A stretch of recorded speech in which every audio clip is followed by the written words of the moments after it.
Well, they'll make you just buy hours. Yeah. And then some will let you pay at the end. Most you have to pay before.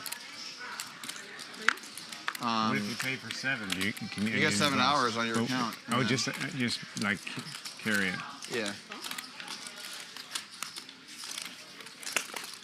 Is there massage people on there? Yeah, if they're... In this video for coinpoker.com, Tom Dwan, world-class battler, raises it up with ace-3 offsuit in the cutoff seat off of a $750,000 stack at $501,000 with a $2,000 big blind ante.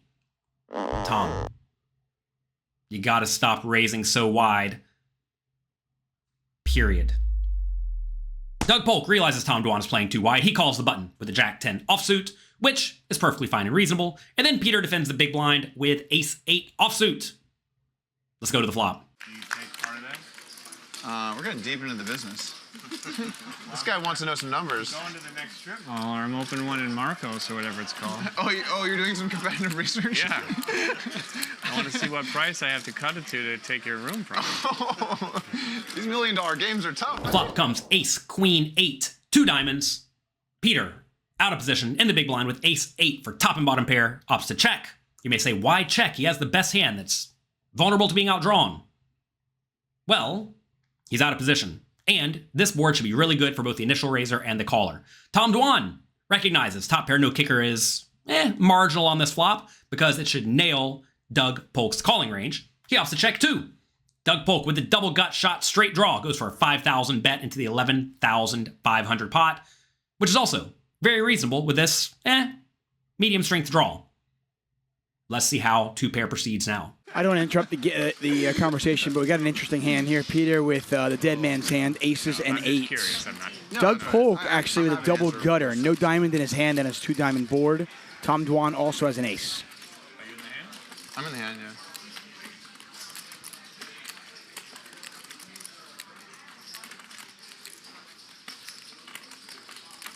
So a bet, a raise. Dwan gets out of it. Doug makes the call. Peter bumps it up to 17,000 over the 5,000 bet, which I think is reasonable. That said, when you're playing very deep stacked, I think maybe even a bigger raise is fine. As the stacks get deeper and deeper and deeper, you really want to minimize the stack to pot ratio from out of position, especially on boards that are very draw heavy, like this one, and especially with hands that are almost always good, but very vulnerable to being outdrawn, like this one. That said, 17,000 is very reasonable. Tom Dwan, flop top pair, just check folds it, which is exactly what he should do in this scenario. Not being results oriented, this was a good, cautious play by Tom Dwan. Maybe he's learning. Doug Polk, with the double gut shot, has to call. At this point, he has to put in 12 to try to win 45. So he has to ask himself in the spot, will he realize 25-ish% equity or more in this situation, in position, with 8 outs to the straight? And the answer is he definitely will. Now, sometimes he's going to be against a diamond flush draw, and when he makes a straight, he's still going to lose when the flush also improves. But he's going to have some bluffing opportunities on various turns and rivers, plus he's just going to get there sometimes. So this is a spot where Doug has to continue. Notice, though, if Peter made it a lot bigger, like 25, it starts to get much dicier for Doug. He'd still probably call, but at least then you're making him put in money closer to bad. Here, he just has an easy defend. $45,000 in the pot, looking for a king or a 9. Excuse me. I have an important announcement to make. Every week for the next year, I'm hosting a $2,000 free roll poker tournament on Coin Poker exclusively for the poker coaching community. Full details are at pokercoaching.com/freeroll. Get in there and get the money. Let's get back to the hand. 82,500 in there, 37,000 to call. And Doug determined not going to go anywhere. The turn is a brick 6 of spades. Peter goes 37,000, almost the size of the pot.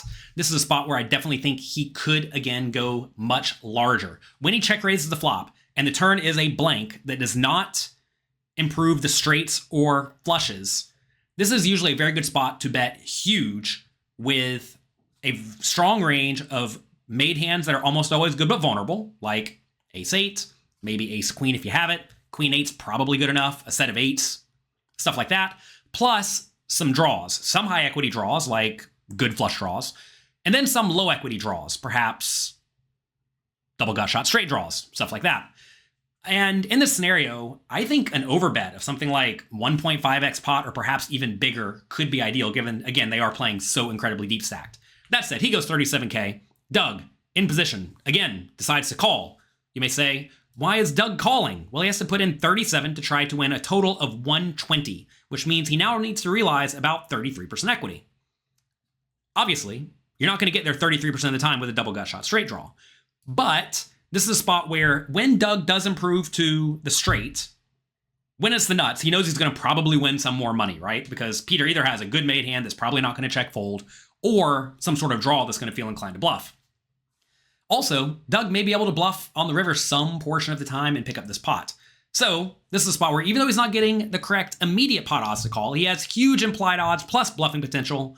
So he has to stick around. Let's head to the river. Does make the call, $120,000 in the pot. And he misses. Diamonds get there. Is there a world where he tries to rep that? He does not have a diamond in his hand, though. Peter checks.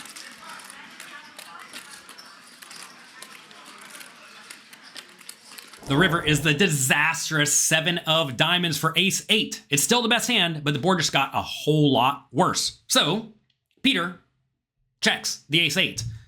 And then it looks like Doug is going to line up a bluff with just jack high. My question for you is, how much do you think he's going to bet? You think he's going to bet 65,000, 125,000, 185,000, or perhaps some other amount? Take a second, think about it. Let me know in the comments section down below. And while you're there, be sure to click the like and subscribe button and check out those new links we put down there to the poker coaching free roll. Missed the straight draw, rep the flush.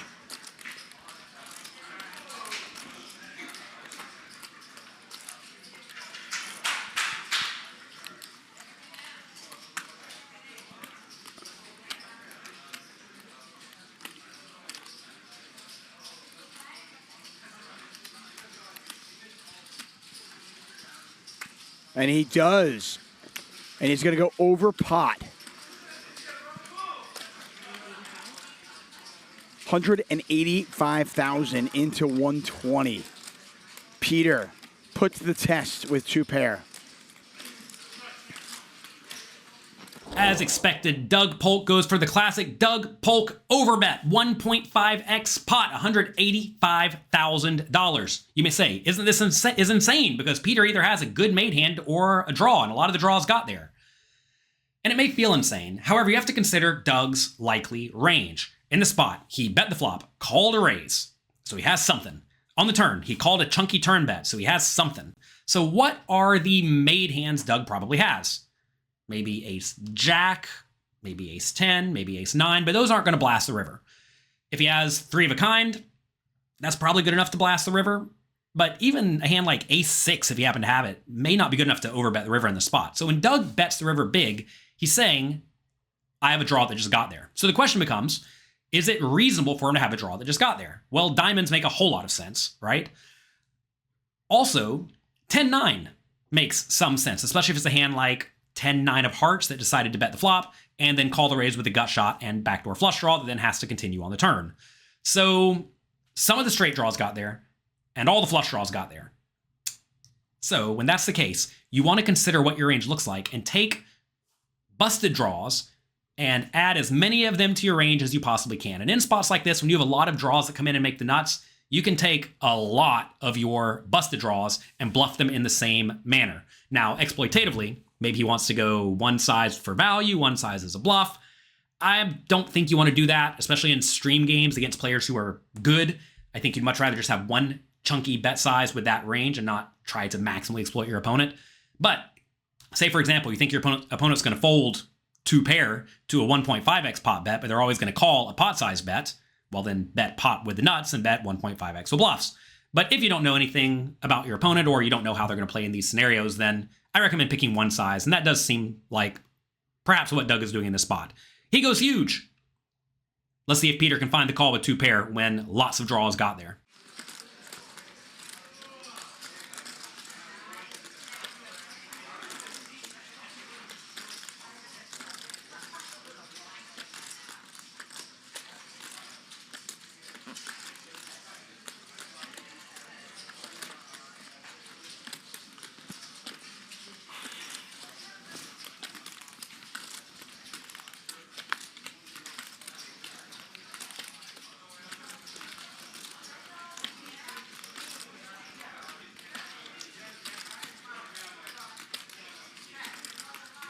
$305,000 in the pot. It's 185 to call. Peter looks like he is ready to fold.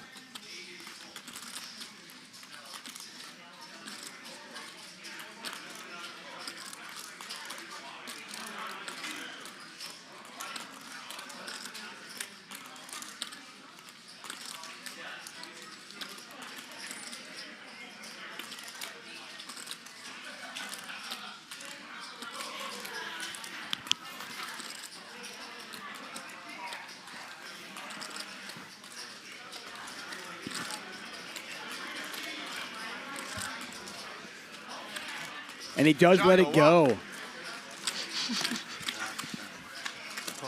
Is that bluff? Is that what that word is? Peter thinks for forever and then folds. I certainly don't fault him for the fold in this spot, but it's also certainly annoying to be shown the Jack 10 offsuit. I'll talk to you next time.